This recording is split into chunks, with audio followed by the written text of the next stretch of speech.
See everybody here.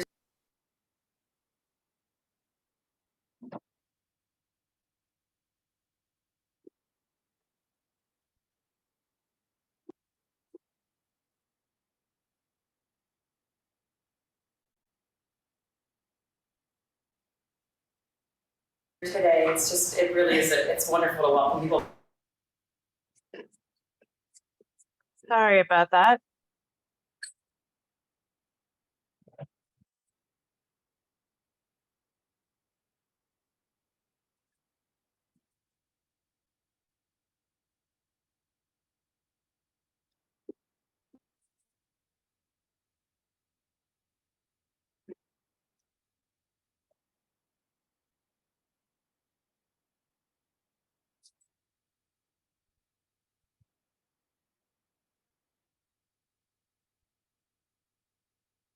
And as always, there's technical difficulties.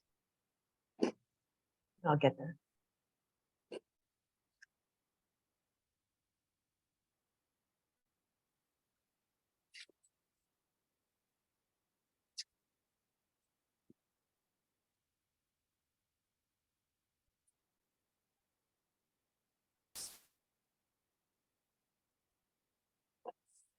Sorry, guys. I know it's frustrating.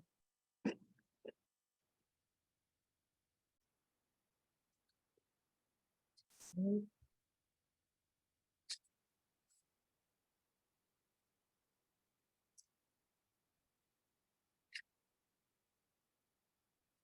you hear Jack? No.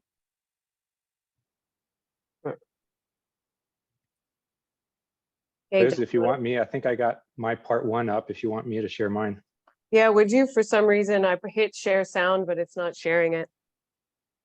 Okay, I'll try if you want to stop, and then I'll see. That'd be great. Thank you. Sorry, folks. See if this works.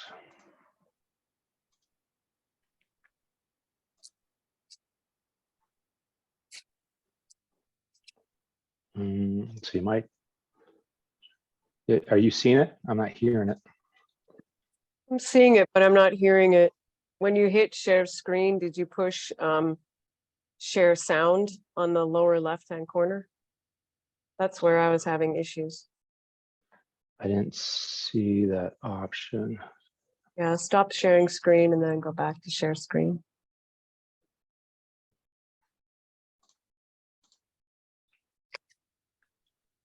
All right. It's in the lower left-hand corner of share screen when you hit share screen. Oh, gotcha. Yep. Okay. Okay. The speaker. Communities are There we go. where Perfect. once only trees and Can you fields hear it? stood. Yep. Yep. Today, I can't hear. more and more people are leaving the city to enjoy the beauty and tranquility that nature offers. Homes and communities are springing up where once only trees Well, if and you can hear it, fields then stood. I'll let it go. While living next to wildlands may offer serenity, it also poses great risk. A wildland environment is a fire environment. Fire in wildland urban areas is inevitable. It's part and parcel of the natural order of things. But that doesn't mean we are helpless in the face of the flames. We may not be able to stop wildland fires from occurring, but we do have a choice about whether or not our homes will survive a wildfire. And the steps we need to take to protect our homes are actually surprisingly simple.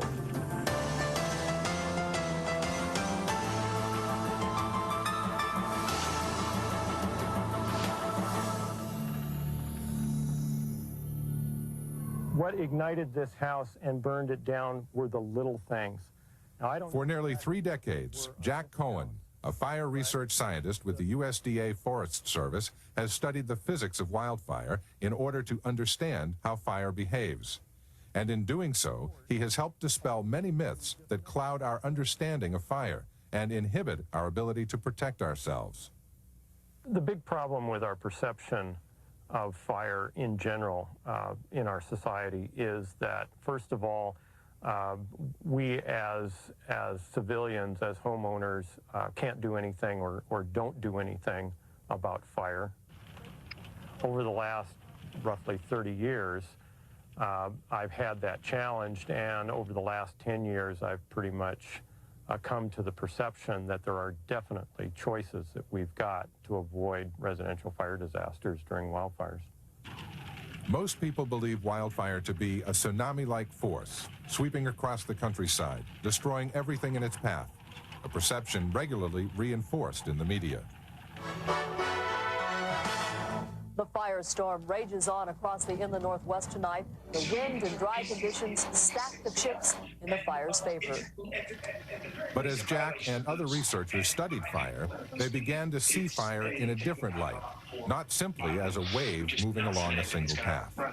I was seeing things during fires that I just sort of filed away in the back of my head, things that that didn't quite match what my expectations were.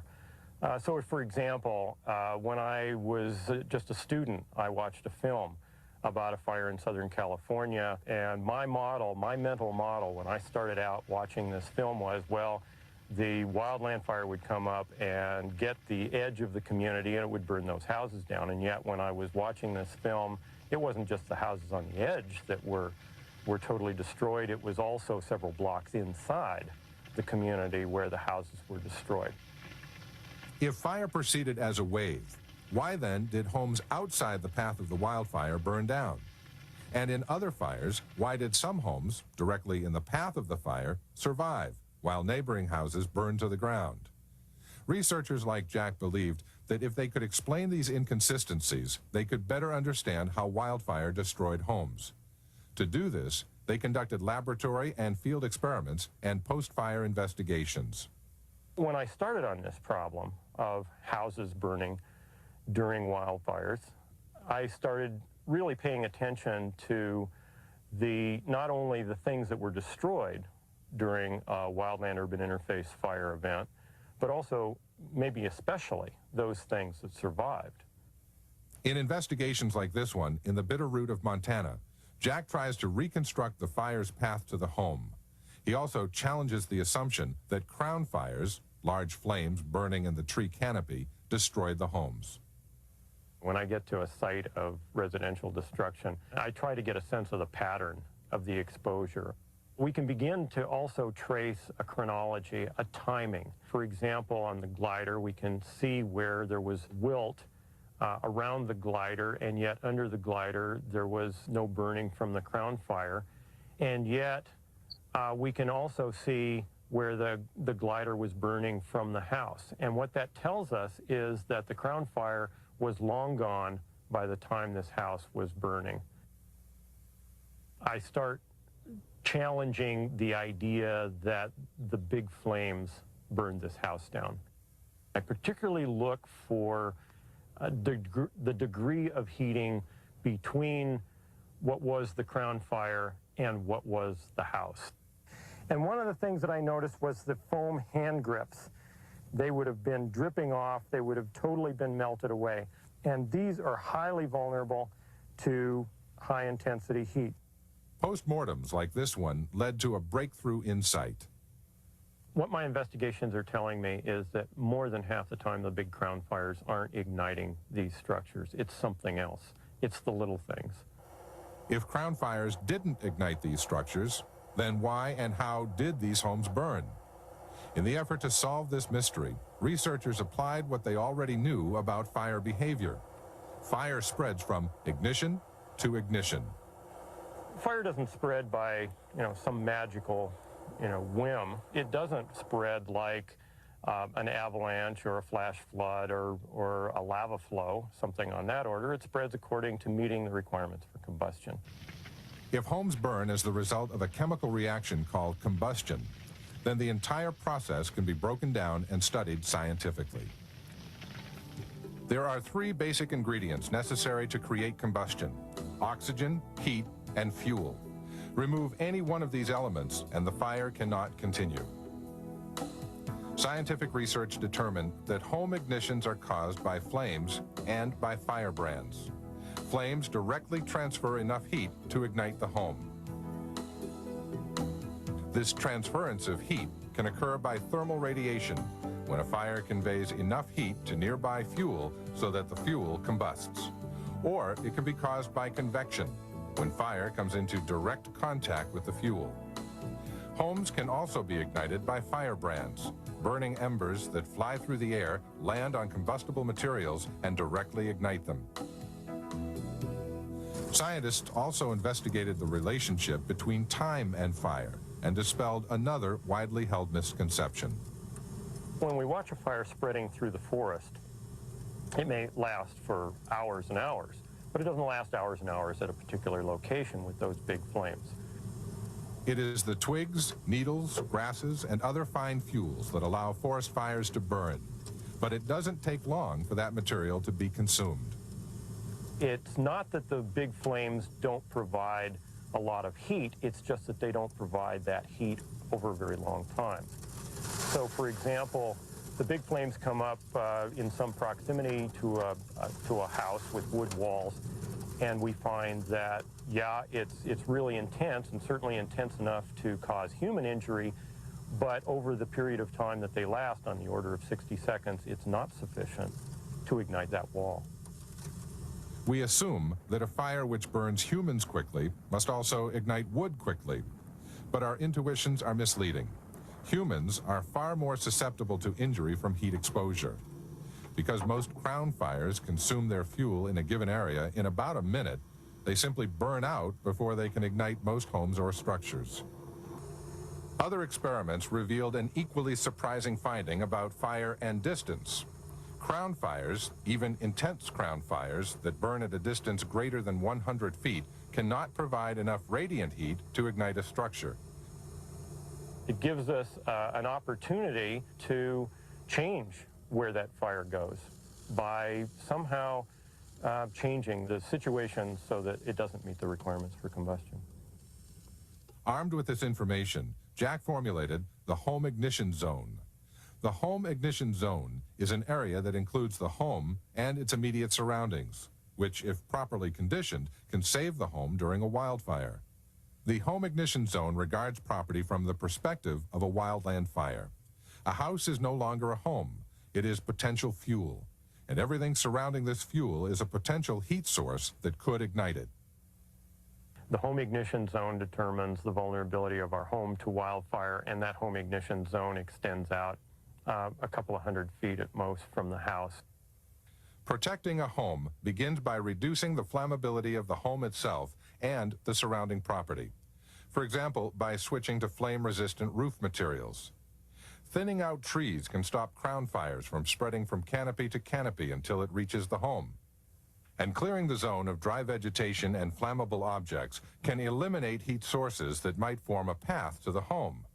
The object is not to entirely eliminate fire within the zone, but to ensure that fires that do start can't burn long enough or intensely enough to ignite other objects. The goal is simple: reduce the fuel, and the fire cannot continue.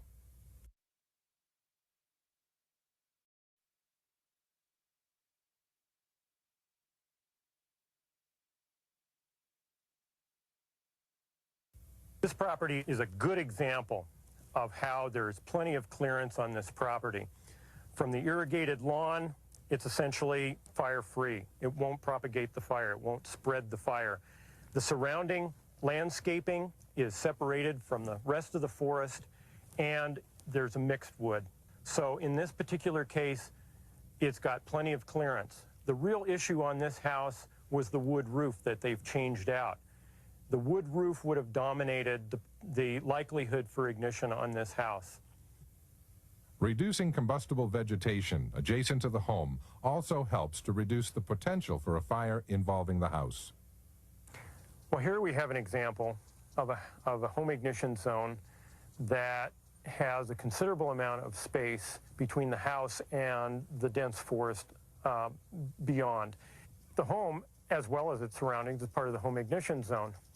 And so the non-combustible walls and the non-combustible roof have very low ignition.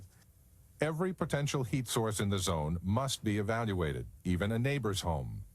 If multiple homes share ignition zones, then each home becomes a potential heat source that could ignite the other homes. Solving this problem becomes a shared concern requiring cooperation and planning. The home ignition zone empowers people and neighborhoods to take relatively simple steps to save their homes and communities, even from the most intense blazes. Perhaps the greatest vulnerability in the home ignition zone is the threat posed by firebrands. Jack was first introduced to the importance of firebrands igniting homes in 1977 as a young research scientist in Patty Canyon, Montana. Initially, we could begin to see just a little bit of flame over this ridge, and at the same time could see some of the firebrand ignitions, those spot ignitions from the burning embers that were coming out of this fire beginning to ignite on this hillside. The intense heat of a fire on the ridge generated swirling winds that carried and dropped burning embers on homes far in advance of the flames. We were right here on this road, so we were fairly close to this crown fire, a couple of 100 feet from this crown fire, and yet the radiation wasn't so intense to where it would have ignited the wood walls, because we're more vulnerable to the heat than what wood walls are. But there was this tremendous blizzard of burning embers coming out of this intense fire. Severe wildfires commonly generate firebrand blizzards.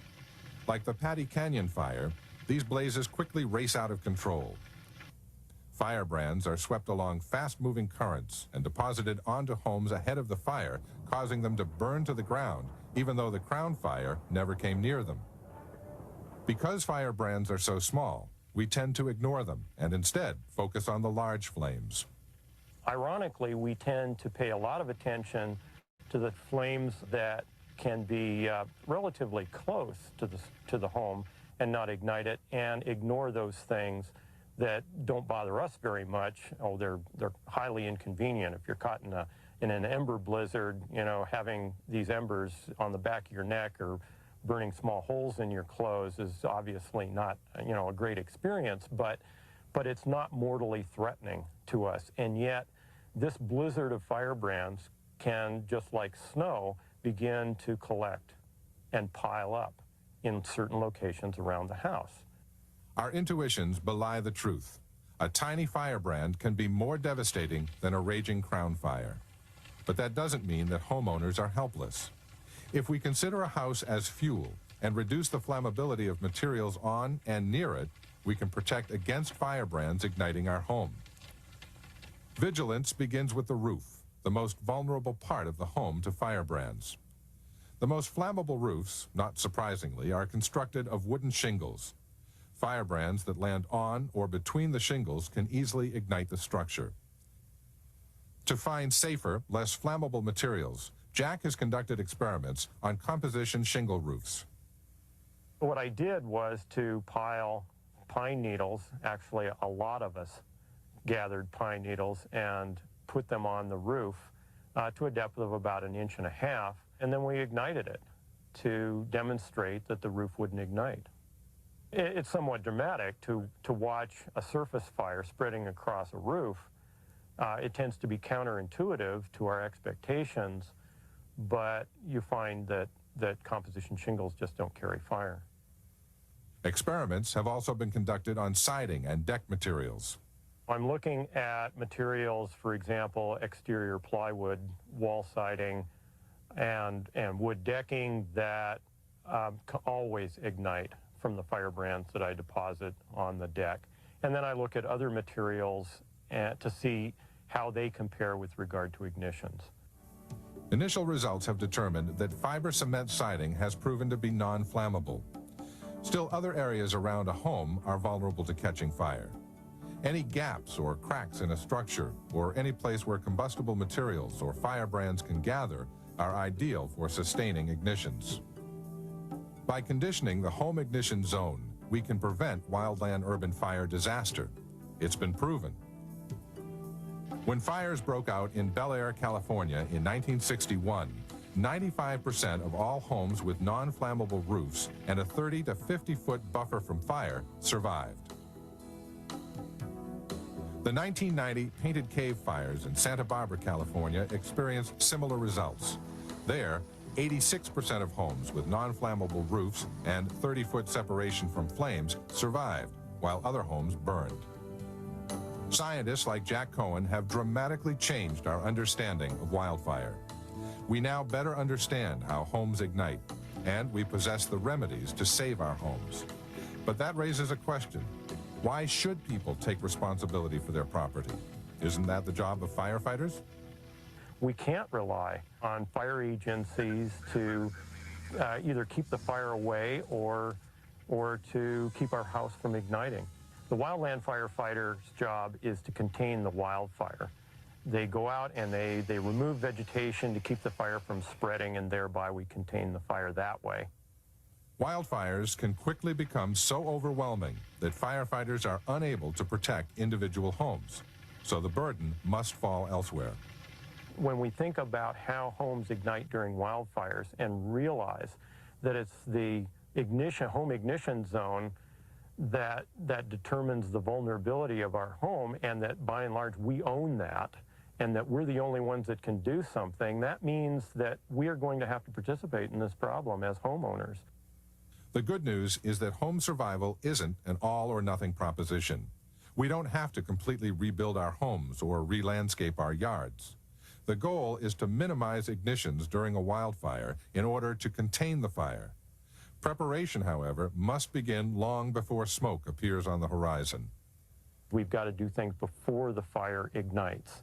Those things like seasonal cleanup of needles around our house, changing the roof, thinning out the forest that's next to our house. Those are the kinds of things that we can't do when the threat becomes imminent. Saving homes demands a fundamental change in our way of thinking.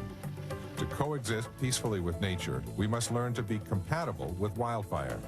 We must realize that wildfire is inevitable in nature, but that destruction of our property is avoidable. We can save our homes. It's up to us.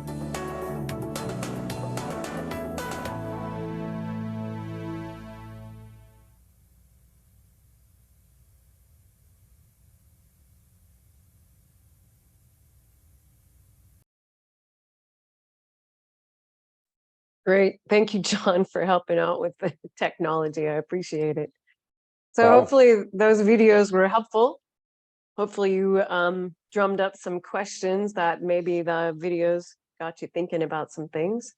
So does anybody have questions? And while you're thinking, I'll introduce our panel and have them turn on their cameras so that you know who you're talking to. So our panel is Deb Flowers and Jon White and Robb Sgroi, and these folks are have done a lot of work with defensible space and home ignition zones. So what questions might you have for them? And you can go for it, Sonia. So in addition to not having a flammable roof, or at least flammable retardant, and clearing the immediate vicinity around the home so that there's not a path for the fire to follow, if you know that there's a fire in a neighborhood somewhere near you and that it may or may not come your way, are there other things we could do? Like, should we flood the yard? You know, like, what else can we do when you really know it's coming? I'm going to let each one of you answer that question. So we'll start with you, John, since I see you first. Good question. So, you know, there's probably a couple of things that you can do besides those that you mentioned already. You know, you say flooding the yard. I assume what you meant by that was irrigating the yard, your maintained lawn, which, if you have that, is a pretty good idea. So if you have sprinklers outside, you know, get those set up. You know, it really kind of depends on how much time you have. If you have, you know, a lot more time, then, you know, start moving some things that wooden type materials that you feel may catch fire around the house, like, you know, furniture on the deck, or maybe, you know, you've got a small pile of wood by the house, something like that, moving it away from the house. You know, 30 feet is what they typically recommend, at least. Those kinds of things. But yeah, it really just kind of depends on how much time you have before the fire gets to your location, if it does. So. Deb, what do you have to say about that? And you can tell us who you are too and what you do. Sorry, I didn't give Jon that chance. That's okay. So Deb Flowers, I most recently came from the Caribou-Targhee National Forest as a field specialist, but I just started a new position yesterday as the regional prescribed fire specialist here in the Intermountain region. So, but I guess from the standpoint of, outside of what Jon just mentioned, there's been, I think some of the things that we don't think about, and Jon's kind of hit on this too, is that, a lot of times we have all those, we have patio furniture outside and things like that. And we don't think about like the seat cushions or, rugs that maybe you have outside. And those are the types of things that you just, I don't know, I probably wouldn't have thought of that until somebody was telling a story about there was a big fire in Colorado and, they had great defensible space around their home and their home burned down. And they said it's because it landed on a seat cushion. So I think those are the types of things from an ember landing on it. Those are the types of things you can easily take care of. Toss those things in your home before you take off. So that's one thing I would add. Great, thanks. And Rob, how about you? And please introduce yourself and tell us a little bit about you. Well, thank you, Liz. Thanks for leading and running this meeting and bringing us all together. A very quick introduction. I work for the Teton Conservation District as land resources specialist. Part of my work is administering a wildfire risk reduction program. I'm a certified arborist and a wildfire mitigation specialist, which really just means I'm really excited about this subject and helping people solve problems. We run a voluntary non-regulatory program with financial incentives and a lot of face-to-face interaction with people. So technical and financial assistance to help with this home ignition zone issue. Jon and Deb, I think, have more experience than me relative to the question that was asked, but I think a couple of like little things could be just closing your doors and windows, keeping those embers from being able to enter your home, closing your garage doors, things like that. I think Jon already said hooking up hoses to your hose bibs to make your garden hoses deployable for firefighters that might be coming in. And then I think wisely it was also brought up that it does depend on the situation. And I think one way to think about it too is just really putting your work in ahead of time for preventative type of home hardening and vegetation management so that you can evacuate safely at the time of an incident. And then really following the instructions if you receive any from the messaging that your community may have in terms of whether it's ready, set, go, a Nixle message, and taking those messages seriously and being cautious and leaving safely when possible in a controlled manner. Great, thanks, Rob. What other questions do you all have?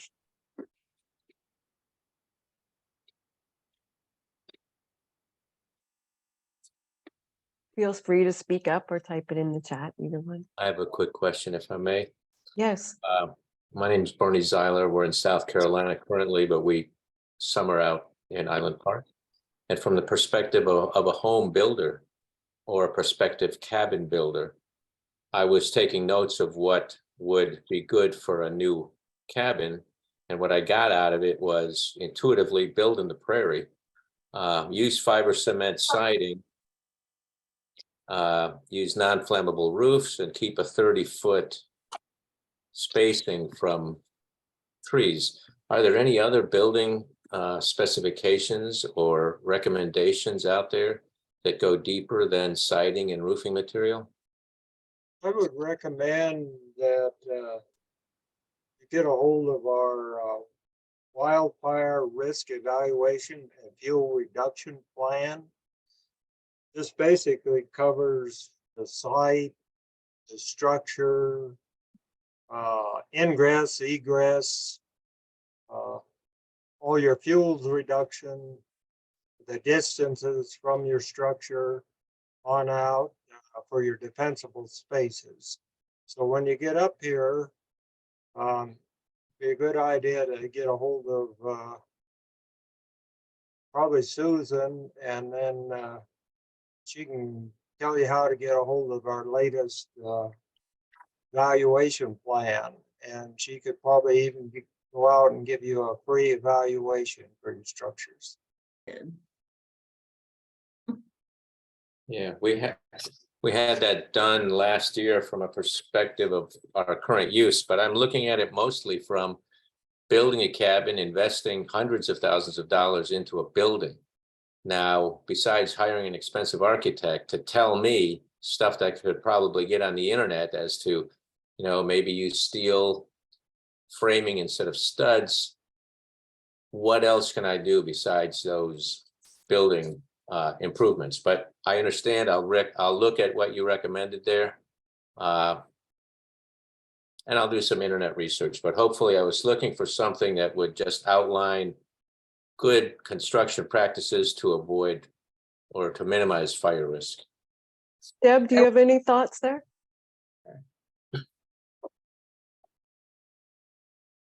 Yeah, I mean, I think the biggest thing is, and I think the videos, they did a really good job of sort of really, outlining, some of the materials. And of course, I think things like, when they're talking about like stucco or metal, of course, those are going to be better materials than like wood, but you have to, I think you can still use wood siding and have a log home as long as you have, I want to say precautions, but, having good upkeep, don't let, if you have a wood sided home, you want to look at protecting where those areas are where it could trap embers, making sure that it's, stained well, that there isn't a place for those embers on like the wood surface to get into, things like that. So, roofing material as well, they say composite and metal are better, of course, than like a shake shingled roof, because there's so many cracks for embers to get into, and the upkeep on those types of roofs are much, much higher.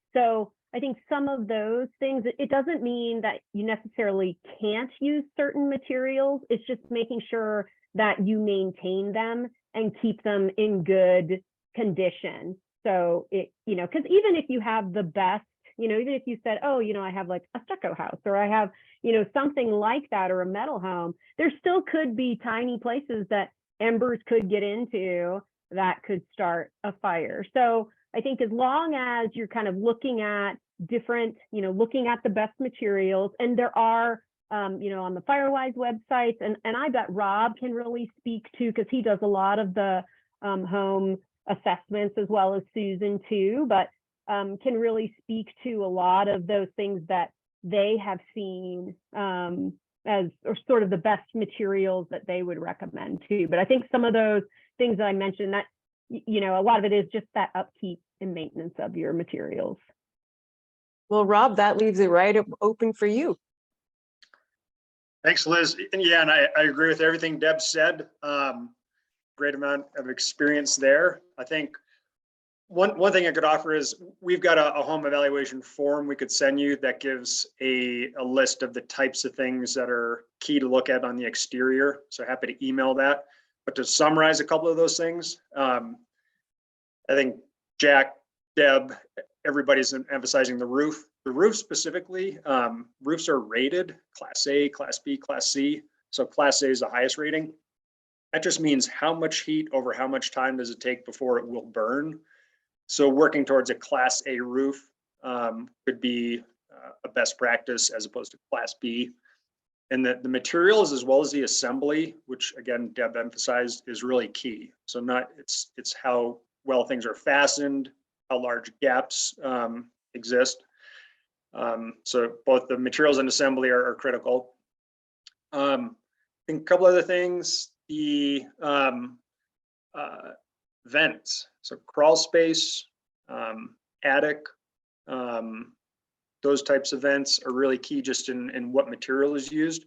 So like 1/8 inch spacing or smaller metal non-corrosive vents is a key thing to keep embers from getting into those places that you often can't see and might have combustible materials interior in the home. So that can be a retrofit or part of a new build. Attachments to the house like wood walkways, decking. What are those materials made of, and can they be non-combustible materials? A lot of materials have testing, ASTM testing ratings that can be researched. So if you're one type of wood versus another, black locust versus red versus Alaskan yellow cedar, et cetera, that's all been tested in a lab, and you can get an idea of how combustible each type of material is before buying it and installing it. Yeah, I think also just worth noting, some areas may have building codes that already require you to build to a certain standard. That includes kind of a WUI or Wildland Urban Interface standard. I think it's pretty uncommon. Teton County is the only county, I think, in Wyoming that has those standards, but it's a requirement that's regulated as opposed to an optional thing that might be more of your situation. Yeah, those are just, vents. One other little detail, like boxing in your eaves. So like my home, actually, my eaves are not boxed in. Creates a lot of spacing, a lot of surface area that embers can be prone to touching and maybe igniting. So like boxing in eaves could be another little touch. Yeah, thanks. Okay, thanks. John, would you also tell us something about you before you introduce what you just put in the chat? Not as exciting as Rob and Deb, but yeah, so I'm the fuel specialist for the north zone of the Caribou-Targhee National Forest, which is the Ashland Island Park area. Been up there for about 8 years now. So if you're one to go out and get firewood along the roadsides, I kind of helped put that there for you, so you're welcome. If you like to burn wood in your house, I'll be putting more out there along the roadsides this year. So but anyway, I just to further along with that, the question I just put in the chat, just a real quick one-page document for you guys, and it's from Firewise. It's just how to prepare your home for fires, and it's just a real quick and dirty, explains a lot of the things that Rob and Deb just talked about, and it gives the website firewise.org, where you could find a heck of a lot more information in addition to that as well. But just a kind of little teaser. So if you guys want to take a look at that, download it, whatever you want. And I'll share it in the email along with the recording. So yeah, or the link to the recording. Cool. Thank you, John. Cool. What other questions did this discussion and the videos prompt in your mind about being a little bit more mitigating wildfire around your home? So you mentioned putting the hoses on, or attaching them rather, for firefighters to potentially use. Is there anything else we can do to help them? Rob, you were the person talking about hooking up your hoses. Have any further insight to that? I think it's a little bit more of John and Deb's expertise as full-time wildland firefighters, but it was, I think, just an example of some quick, simple thing that, in addition to closing your windows and doors, I think John mentioned taking fuel sources away from the house, whether it's gas cans, firewood sitting under your eaves, combustible lawn furniture, moving that material away that could be susceptible to embers, piling up and burning it, and then igniting the rest of the home. I think would be just the most simplistic step to take. Great. John? Yeah, those are all great recommendations. Another thing I was looking at actually earlier today was if you have a swimming pool in your backyard, and if it's already full of water, then opening, maybe if it's covered, opening that cover up and making that accessible to firefighters. If it's pretty far away and they can't get to it, then that's one thing. But if it's next to a road, they can maybe back their engine up to it, then they can pull water out of that to help put on your house to try to save it, or they can put a little portable pump right next to the pool and start spraying water as well.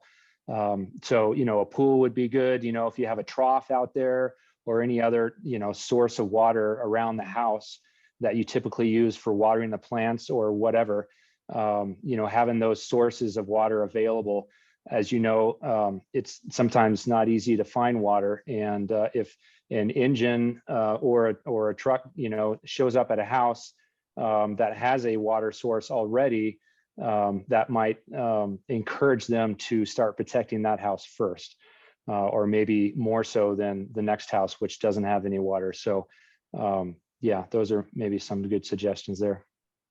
Deb, anything to add?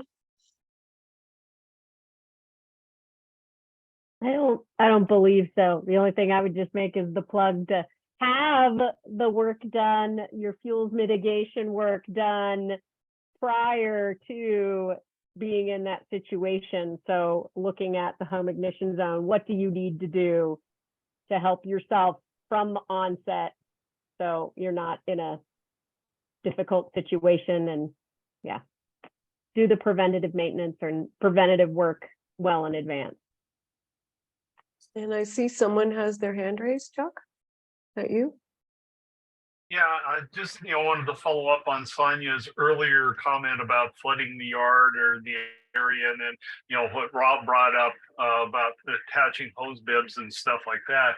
I have ran into a few places where people have purchased like these wasp systems that go on your gutters that you attach your hoses to for watering down your property or your house during a fire. And one of the things that some of the people that I've ran into with that is they're on a well system. And a lot of times during a fire, the power will be cut because smoke will conduct electricity, and there's a danger with that. And then there's also the potential that, the lines can burn. So, it can be beneficial, but unless you've got a generator or a 12-volt system or something along that line, it's a little bit of a false sense of security on some of that as well. Yeah, good point. Thank you, Chuck. And then Lee, are you asking about species in landscaping plants? Like what could you put there? Or do you have some suggestions? Lee typed in the chat, species choices in landscaping plants. Yeah, I was just thinking that would be, while we were talking about things you can do, as opposed to having juniper in your yard, as opposed to aspen as a choice. The landowner that was asking about specific building codes or building suggestions, landscaping is extremely important in those choices as to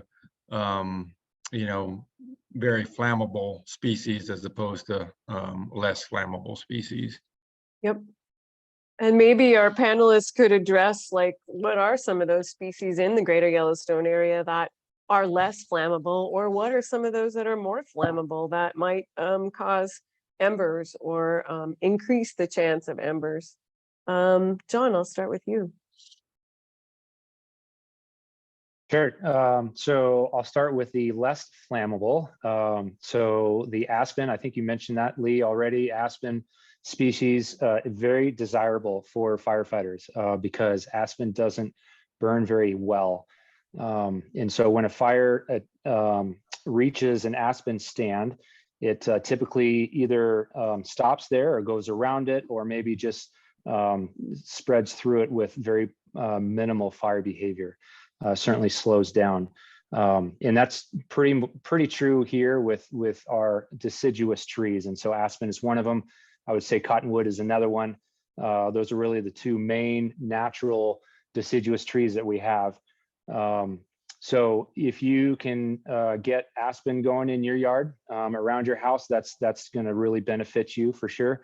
I mean, there's obviously a ton of other benefits to having aspen as well, but as a benefit to reducing the fire, that's a big one.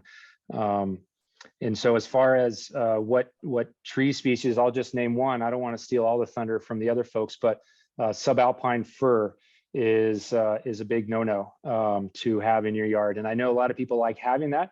It's very ornamental and it looks really nice, like a Christmas tree, because the limbs go all the way down from the ground all the way to the top, and it does look like a pretty Christmas tree. And I agree with that. However, it will light up like a Christmas tree as well when you put a lot of fire underneath it, because those flammable conifer needles go all the way to the ground. And so that will ignite fairly easily and potentially send off spot fires or embers from the tree to create new spot fires. So if you are going to have tree species like subalpine fir in your yard, I would recommend that you at least limb those trees up to a height of at least 6 feet if possible, to reduce the chances of getting that tree up in flames.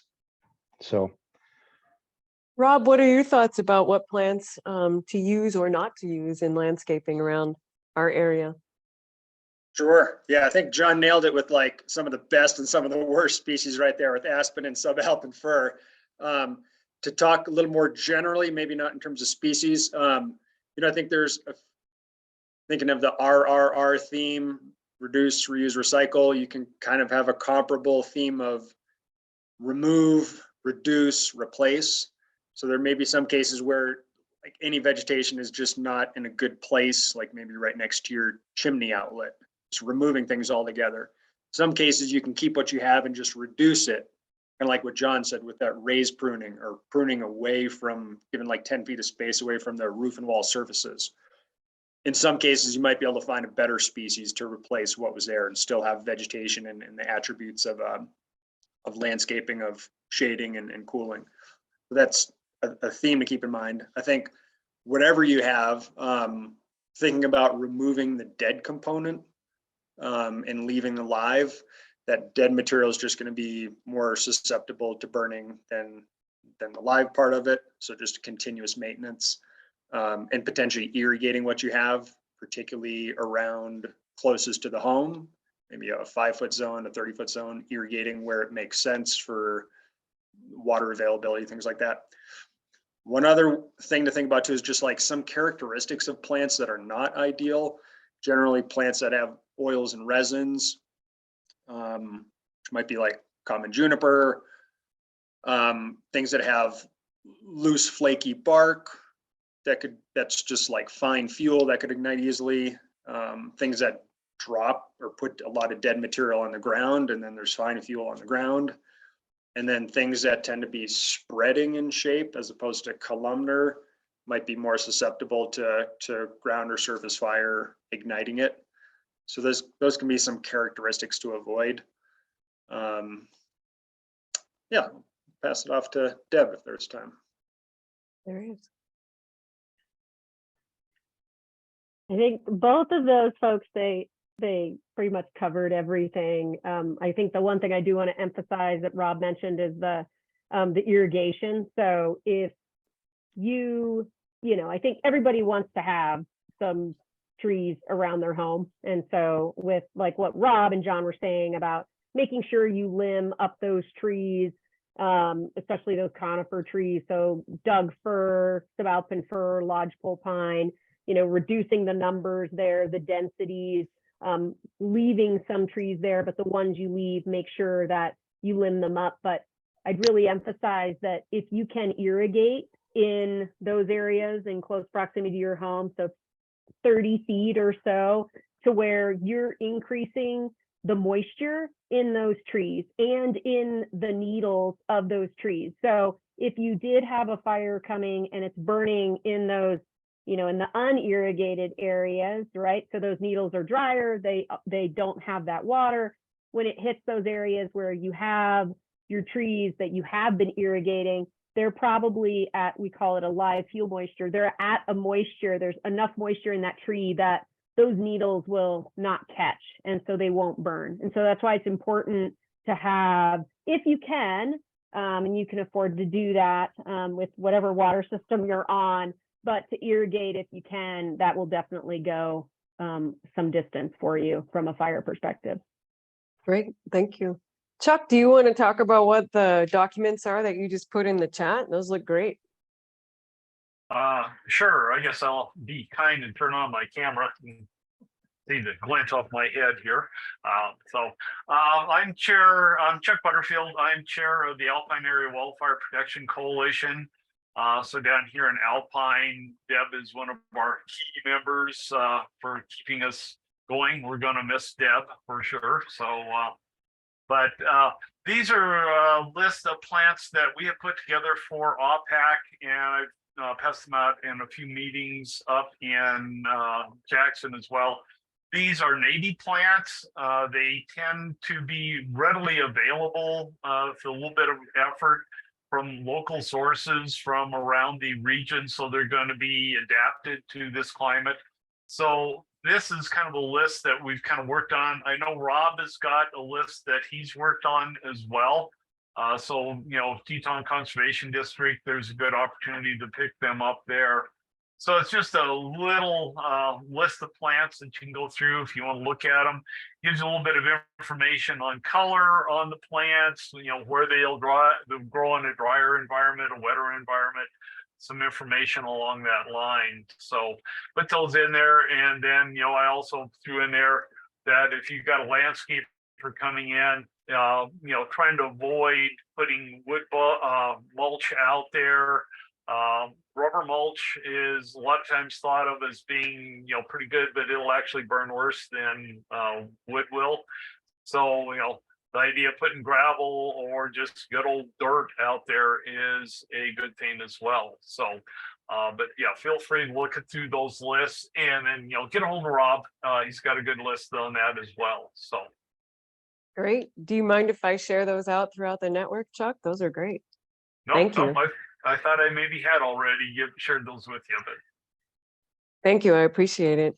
And Pat Ritari, talked about gravel around your house, and she's wondering how far away from the house should gravel be to help make it less flammable? Any thoughts there? And I'll just leave that open. Someone from the panel can address that. Jump in.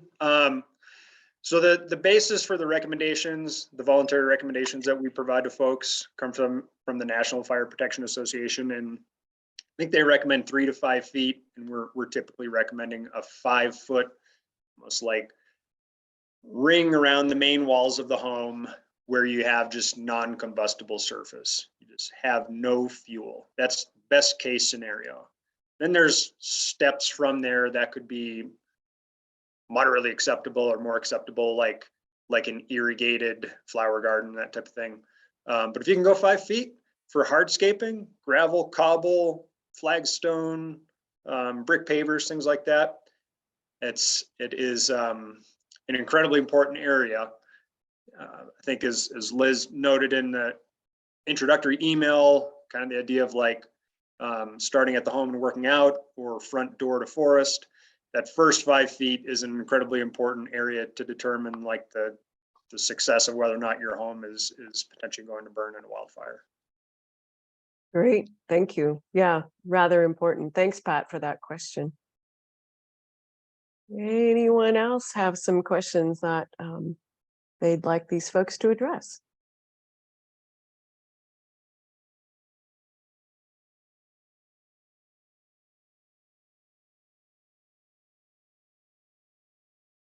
I had one more question for those of you who have fought fire, John and Deb, and maybe you, Robb, or have seen it.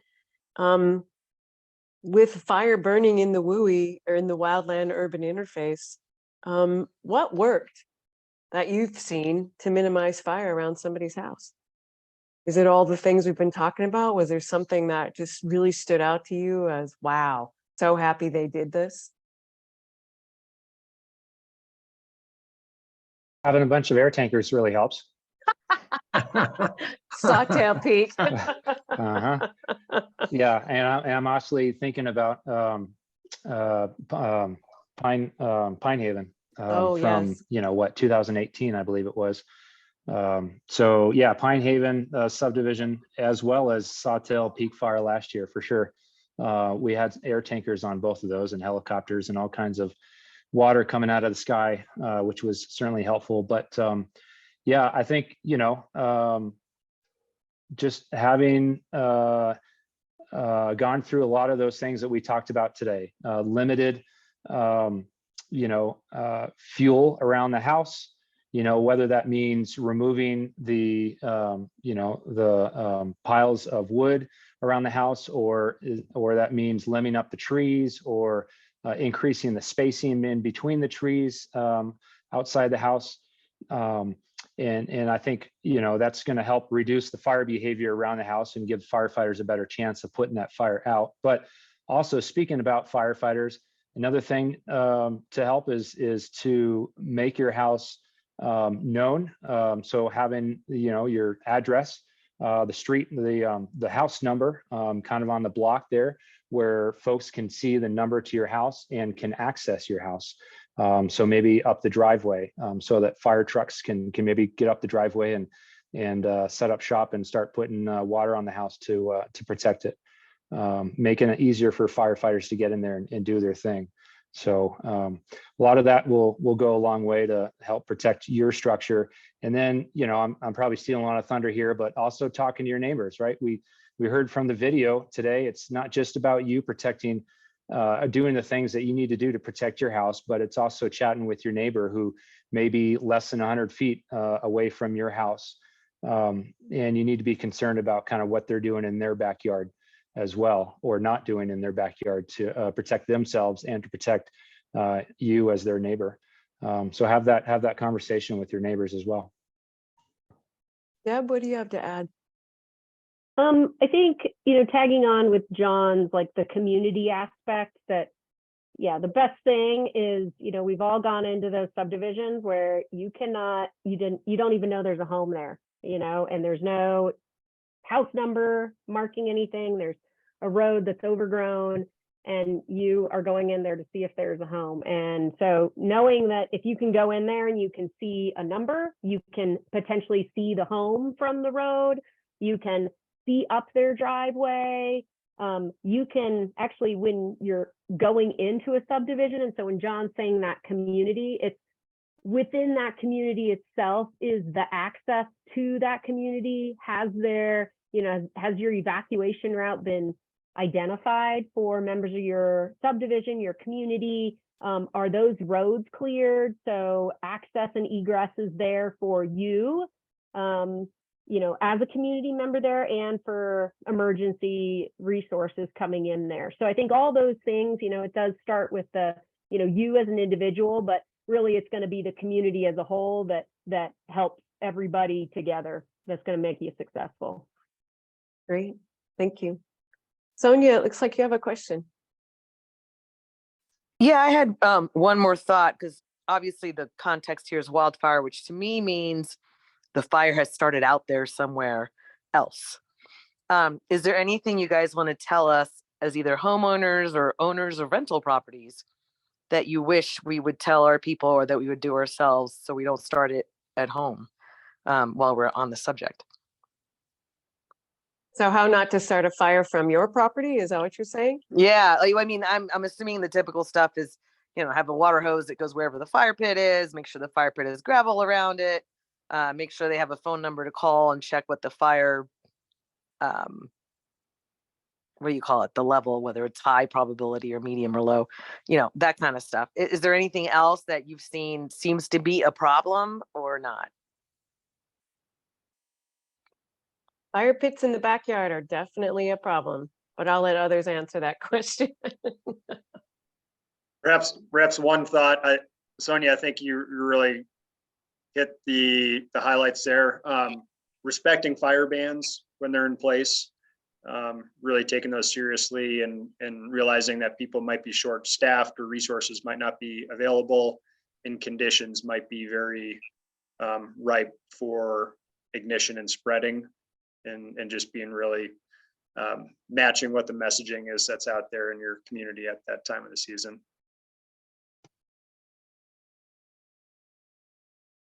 Deb, do you have anything to add? I think just having that awareness, like Rob said, know what the fire danger levels are, just having a sense of awareness of the surrounding fuels. What are you if you're burning a pile, what kind of conditions are you doing that under? If you're just outside, having a good time in the evening with a beer, and you're just enjoying your fire, just being, making sure you take some of those preventative measures before you go in for the evening, so just know the situation prior to any kind of ignition. Don? So I was looking for, and I didn't find it in time, but I'll try to post it on the message here in a minute. But we actually do have, so I'm a member of the Prescribed Fire, the Idaho Prescribed Fire Council. And the council, it's a nonprofit organization, started just actually a couple years ago. Just about every state in the country has one. And Idaho just was formed a couple years ago. Anyway, last year, we just created a one-page, really neat little flyer that talks about what you can do as a homeowner to protect, or to not to protect, but to, if you wanted to have a little campfire in your backyard, or if you wanted to start a little, brush fire slash, pile in your backyard to kind of burn some of those leaves or branches or whatever that you've created slash from. It's got a lot of really good tips on how to do that safely and how to do it professionally. And so if there's time before we end this call, I'll try to attach that, Liz, if you're good with that. It's a pretty nice one pager, and it gives a lot of information about where to go for certain things, and if that's something you want to do it safely. That'd be I'd great. love to have that. Thank you. You bet. And I'll share all these resources out to folks as well towards the end of the week. But yeah, that'd be great. What else are you curious about? Or is it time to go have dinner? I was just going to say, Sonia, if you're in Fremont County, there is an ordinance that your fire pit should be 18 inches deep. 18? So, yep. Okay. And that's so you want your fire in the pit, not above the surface. Mm-hmm. So I've got the brick, I guess wall, I don't know what to call it, surround circle. Does that count as part of the 18, or I need to be 18 under that? Well, that counts as part of it. Well, actually the code says 18 inches deep and then 6 inches on top of that. So that's a total of 24 inches. Nobody's coming to your house and checking it, but that's what it does say. That's good to know. Thank you. Cool. Anything else from folks?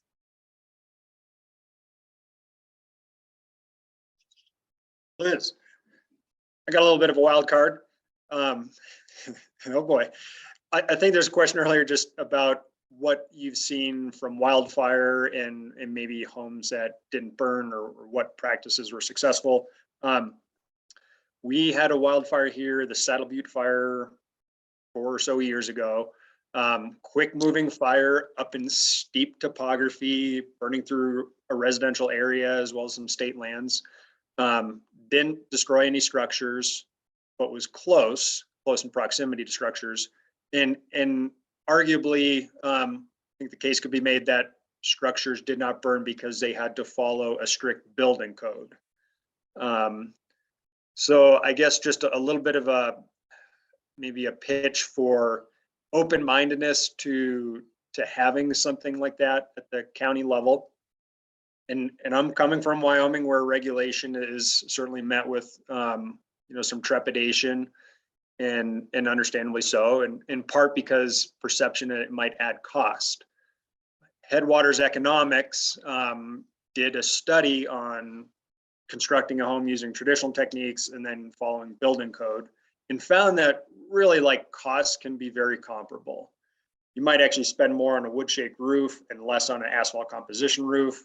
You might spend more on a certain type of siding and less on wood siding. But I think building it right from the start can be a great way to, again, protect firefighters, protect homeowners, reduce structure ignition potential, and being open-minded to changes like that, like a major regulatory change in your community, could help with some outcomes and just put a structure in place that keeps us from having to retrofit and have a lot of after the fact work to reduce our structure ignition potential. And you mentioned Headwaters Economics and home hardening, and they've it's kind of a non-traditional place to go and look for stuff on wildfire, but that's a really good resource as well. And they have some excellent documents on home hardening.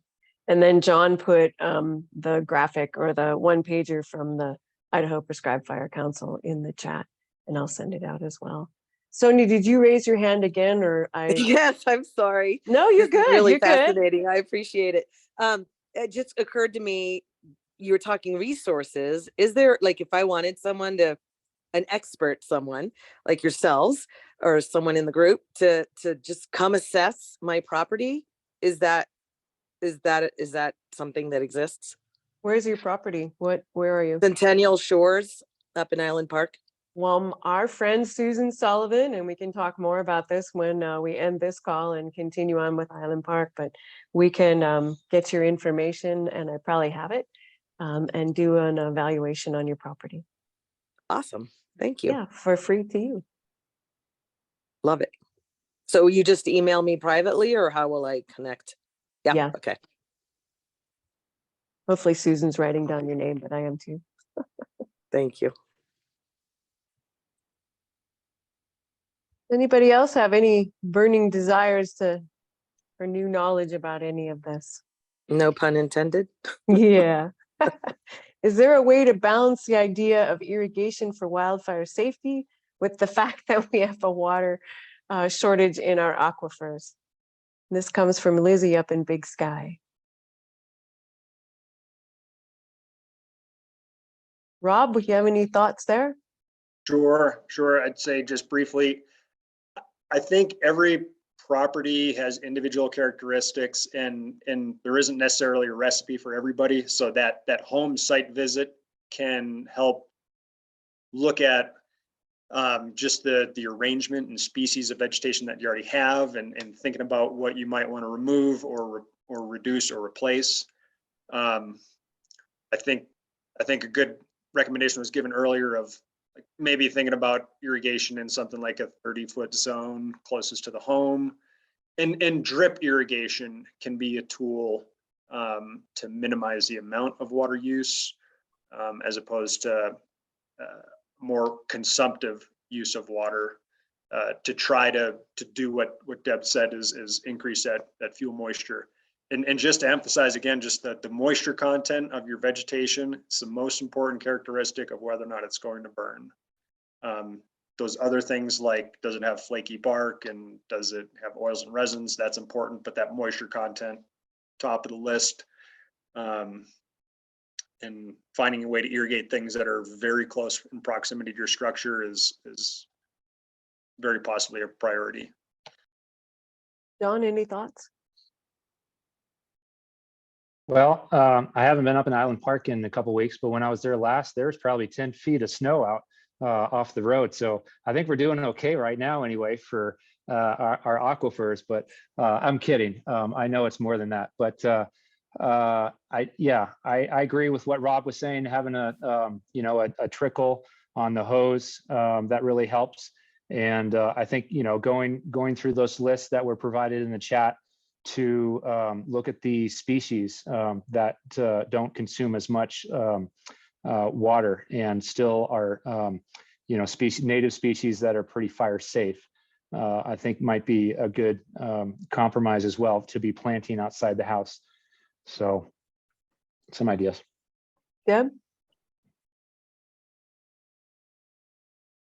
Yeah, I think there's not really like Rob said it, that it's a combination of everything. And so, obviously we are sensitive to, there are water shortages in places. And so it's using all the tools that we have in our toolbox to, make that site specific place the safest it can be. And so some of it might be some limited water use in critical areas. And then in some areas on it, it's just reducing the fuels and limbing up the trees, and it's going to be just as safe as if you irrigated the whole entire area. So it's just being, using what you have and using the tools that are available to you to, in your area and around your home. And those lists that Chuck put there, I think they're applicable across the bulk of the greater Yellowstone area. They're not just unique to Alpine. I mean, we're all kind of similar. You bet, Lizzie, you bet. Glad you asked the question.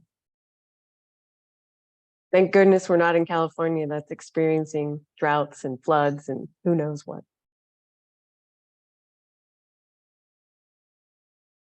Anything else from the group?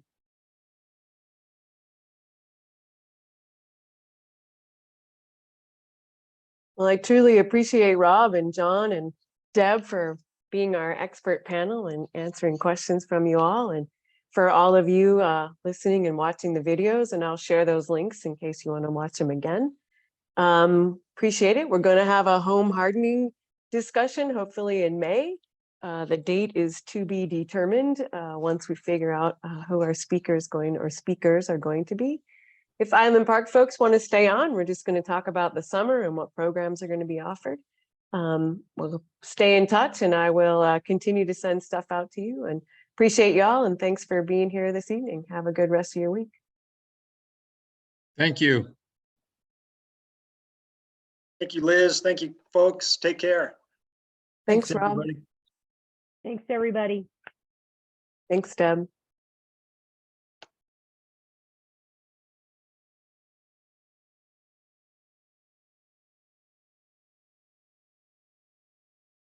Hi, Island Parkers. How the heck are ya? Surviving the winter? Good to see everyone. Still have 4 feet of snow. Well, now I'll put on my other hat. Hi, I'm Liz. I'm the project coordinator for the Island Park Sustainable Fire Community. It's so good to see everyone.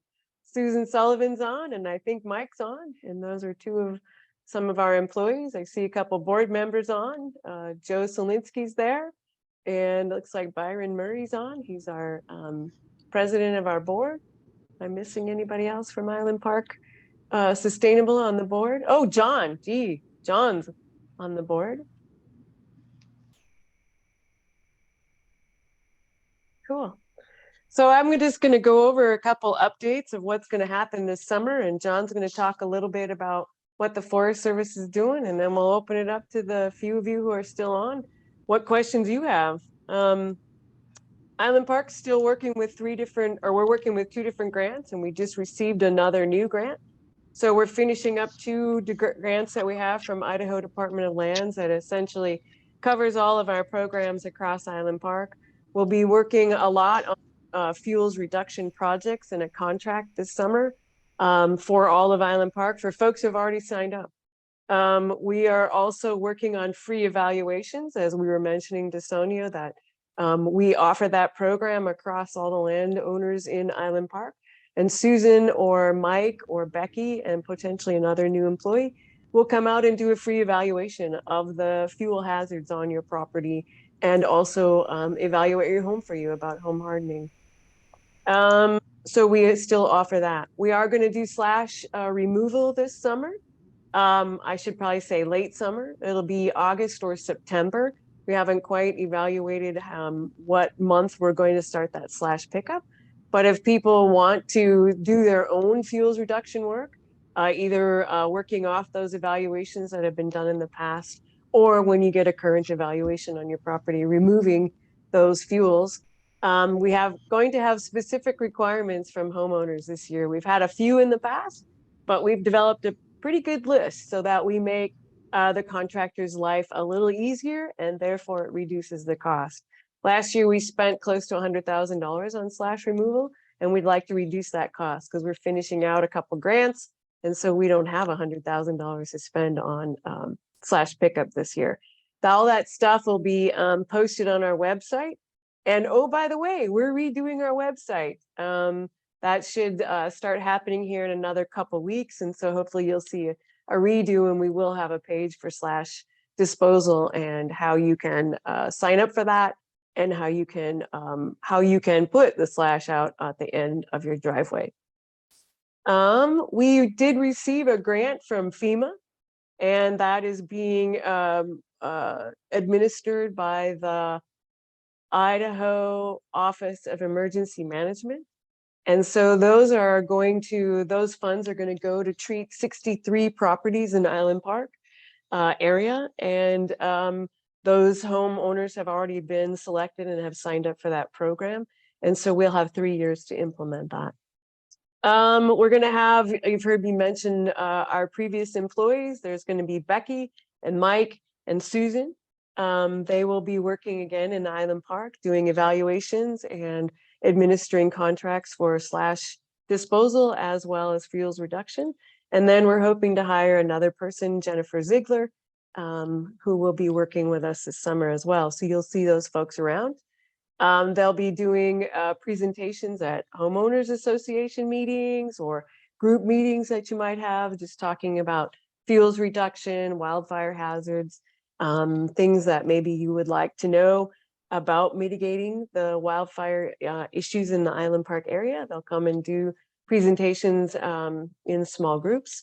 We will also have wildfire awareness days over Pioneer Day weekend, and that will be on that Saturday at the Forest Service. And we hope to have a discussion about Firewise plants, which would be really nice if we can coordinate that. And then we'll have some other booths, and they will be giving away bear spray at Wildfire Awareness Days this year too. So that'll be another opportunity. Let's see, what else are we doing? That's about it right now. We've applied for one more grant. Excuse me, 2 more grants. We should be getting some more money for the Yale Creek Old West Ranches area to do fuels reduction. And that should be coming mid 2023 summer. And then we've also applied for another grant that will cover these same programs for kind of the north central part of Island Park. So, and that should be coming, if we receive it, in 2024. Yes, 24. We are also going to be starting our monthly meetings again on a regular basis. It will be the last Tuesday of every month, and we will have a topic, and then we'll update folks on what's going on in Island Park and entertain questions or comments from homeowners and landowners in Island Park. So, John, would you like to talk about what the Forest Service is up to?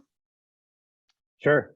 I'll start with Yale Creek because you just mentioned it. So Forest Service has been doing a lot of work around the Yale Creek and Old West Ranches subdivision, which is just down the road from Yale Creek, over the last several years. We'll be continuing that this summer, actually starting this spring, hopefully if the snow ever melts and we can get up there and burn a few piles that we've built over the last couple of years. We got still a couple hundred, maybe a couple thousand slash piles there in the Yale Creek area that we have to get rid of. We talked about that burning piles safely earlier in our conversation tonight. So that's what we'll be doing this spring. If you see a little bit of smoke in the air, maybe May or June, that's what we'll be doing.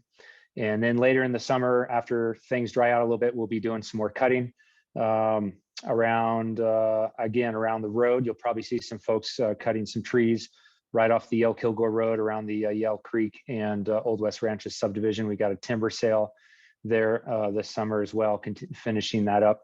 So Yale Creek is going to be pretty busy again. We'll be having folks up on the Sawtell Peak Road as they have the last couple of years, continuing to cut wood along trees along the road there and providing the boles of those trees over 3 inches in diameter as firewood. For you guys that have a firewood permit from the Forest Service office to pick that firewood up to use as you wish. So we'll have that going on again this year.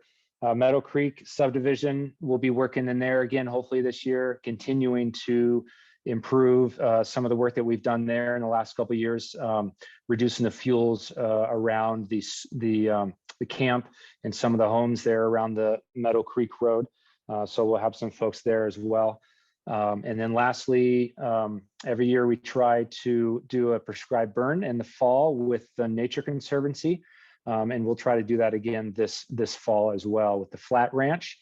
property up there on the north end of Island Park. We'll try to do another maybe 100-acre prescribed burn out there in the grass near the river. So if you see smoke coming from that direction this fall, that's probably us. So we'll stay busy, and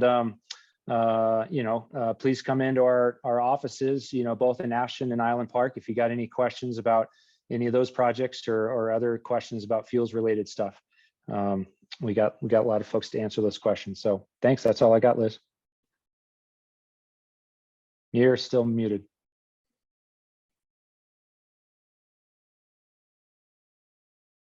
It's not my night for technology. Thank you. Byron, do you have any updates from the board of directors?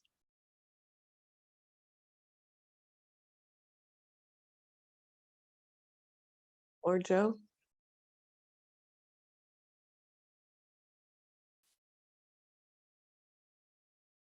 Byron might have stepped away. Joe, do you have anything from the board of directors? Well, at this time, it looks like we have somewhere around 17,000 in our overhead fund. FEMA does not provide an overhead, so not too sure how we're going to work that. But hopefully we'll make it through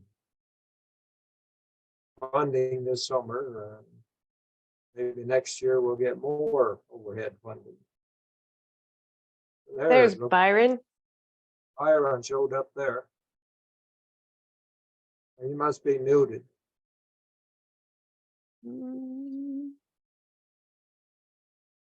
No, Byron, we can't hear you.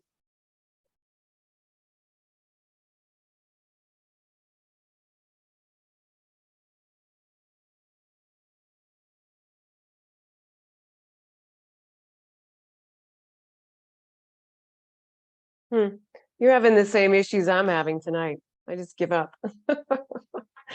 Folks, do you have any questions for us or wanting to sign up for anything? We got Sonia on the list. Pat's in Florida, having a great time in the sunshine. Yeah, and Liz, this is Mark Josson. I'm in Stonegate.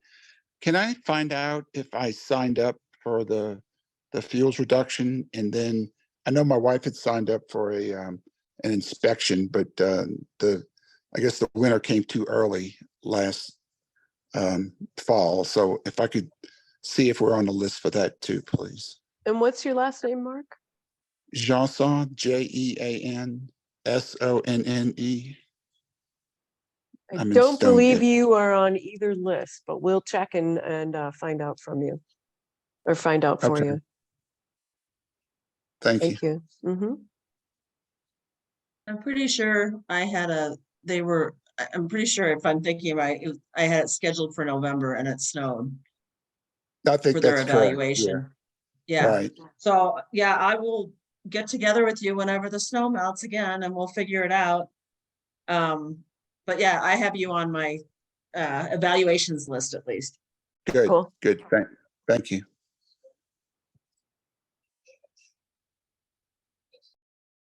Anyone else have any questions or words of wisdom for all of us?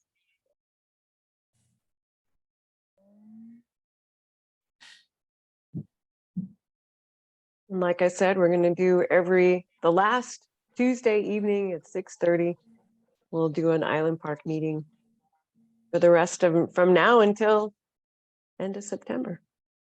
Because it is summer or something. We're getting ready for summer. Are they going to be Zoom or are they going to be some in person or both?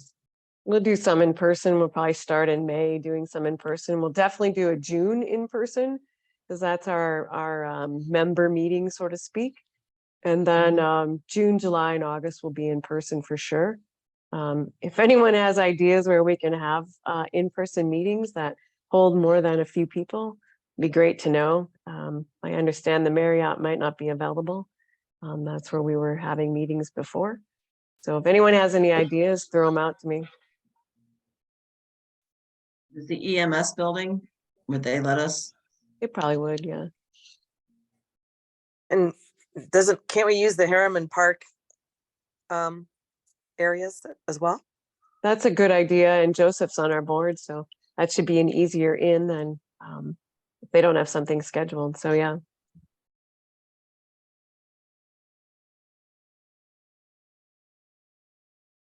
All right. Well, we'll let everyone get on with their evening. I appreciate folks attending and good to see everybody, and we know that summer is coming. So thank you all very much for being here, and we'll see you in a month or so. Thank you. Enjoy the Liz. snow melting. Thank you. All right, Thank take you. care. Goodbye. Thanks. Bye.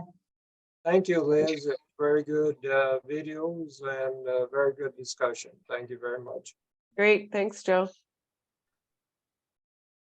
Liz, do you have Sonia's email and everything? Yeah. Okay, cool. All right.